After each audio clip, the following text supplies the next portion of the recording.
অর্থাৎ অম্বুবাচী কবে শুরু হচ্ছে, কবে শেষ হচ্ছে, এই অম্বুবাচী চলাকালীন বাড়িতে কি পূজা করা যাবে, অম্বুবাচী চলাকালীন বাড়িতে সন্ধে দেওয়ার শাক বাজানো যাবে কিনা জেনে নেব অম্বুবাচী পালনের নিয়ম এবং কি করবেন কি করবেন না জানবো। আমদুধ কবে এবং কেন খেতে হয়। অম্বুবাচী হলো সনাতন ধর্মে পালিত ধরিত্রীর বার্ষিক ঋতুস্রাবের উৎসব অর্থাৎ উর্বরতার প্রতীক।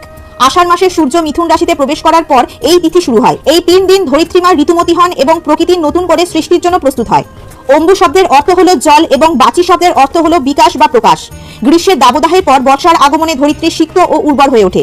এই সময়টিকে নারী শক্তির প্রজনন ক্ষমতা এবং নতুন জীবন সৃষ্টির প্রতীক হিসেবে বিবেচনা করা হয়। আসামের গুয়াহাটিতে অবস্থিত কামাখ্যা মন্দিরে এই উৎসবটি জাঁকজমকপূর্ণভাবে উদযাপিত হয়, যা অম্বুবাচী মেলা নামে পরিচিত। পৌরাণিক বিশ্বাস অনুযায়ী এখানে দেবী সতীর যোনি অর্থাৎ মাতৃগর্ভ পতিত হয়েছিল। এই দিনগুলোতে মন্দিরের দরজা বন্ধ থাকে এবং চতুর্থ দিন দেবী স্নান ও পূজার পর দ্বার উন্মুক্ত হয়।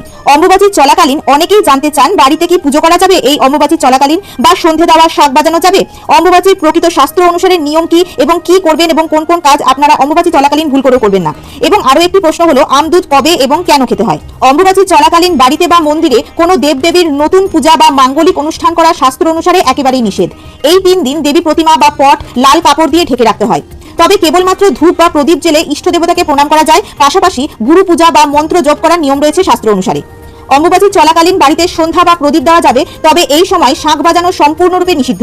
এই সময় ঠাকুর বা গৃহদেবতার মূর্তিতে বা ছবিতে পুজো মন্ত্রপাঠ বা আরতি করা সম্পূর্ণরূপে নিষিদ্ধ। তবে শুধুমাত্র ধূপ প্রদীপ জ্বালিয়ে ভক্তি ভরে প্রণাম করা যায়। অম্বুবাচীর 3 দিন মা ধরিত্রী ঋতুমতী থাকেন, তাই এই সময়কালে দেবীর বিশ্রামের সময় বলে মনে করা হয়। এই কারণে গৃহে বা মন্দিরে শাঁখ বাজানো এবং শঙ্খ কাসর ঘণ্টা বাজানো সম্পূর্ণরূপে নিষিদ্ধ শাস্ত্র অনুসারে। অম্বুবাচী চলাকালীন শাস্ত্র অনুসারে কি নিয়ম রয়েছে, অর্থাৎ এই সময় কি করবেন এবং কোন কোন কাজ এই সময় শাস্ত্র অনুসারে একেবারেই নিষিদ্ধ। কি করবেন? গুরুর প্রদত্ত মন্ত্র জপ করতে পারেন এবং গুরুদেবকে সেবা করতে পারেন। মন্ত্রোচ্চারণ করে পুজো দেওয়া নিষেধ, তবে ধূপ প্রদীপ জ্বালিয়ে নীরবে ভগবানের নাম স্মরণ করা যায়। অম্বুবাচীর সময় দরিদ্রদের ফল দান করা খুব শুভ বলে মনে করা হয়। এছাড়া কুমারী মেয়েদের উপহার দেওয়া এবং খাওয়ানো যেতে পারে। অম্বুবাচী শুরুর আগে তুলসী গাছের গোড়ায় মাটি দিয়ে কিছুটা উঁচু করে দিন, যাতে তা সংরক্ষিত থাকে। শাস্ত্র অনুসারে নিষিদ্ধ কর্ম ভূমি খনন বা কৃষিকাজ সম্পূর্ণরূপে নিষিদ্ধ। বিবাহ, অন্নপ্রাশন, গৃহপ্রবেশ ইত্যাদি কোনো মাঙ্গলিক কাজ করা যাবে না এই সময়। বাড়িতে পুজোর ঘরে থাকা দেবী মূর্তি বা পট লাল কাপড় দিয়ে ঢেকে রাখতে হবে। সনাতন ধর্মে বিশেষ করে বিধবা এবং ভক্তরা অম্বুবাচীর 3 দিন উনুনে রান্না করা গরম খাবার খান না। অম্বুবাচী সমাপ্ত হওয়ার পর কি করবেন? অম্বুবাচী শেষ হওয়ার পর চতুর্থ দিন ঘরদোর পরিষ্কার করে স্নান সেরে দেবী প্রতিমা ধুয়ে পুজো করা হয়। আমদুধ কেন এবং কখন খাবেন? আমদুধের মিশ্রণ অত্যন্ত পুষ্টিকর, গরমে শরীরকে সতেজ রাখতে ও তাৎক্ষণিক শক্তি যোগাতে এটি দারুণ কাজ করে।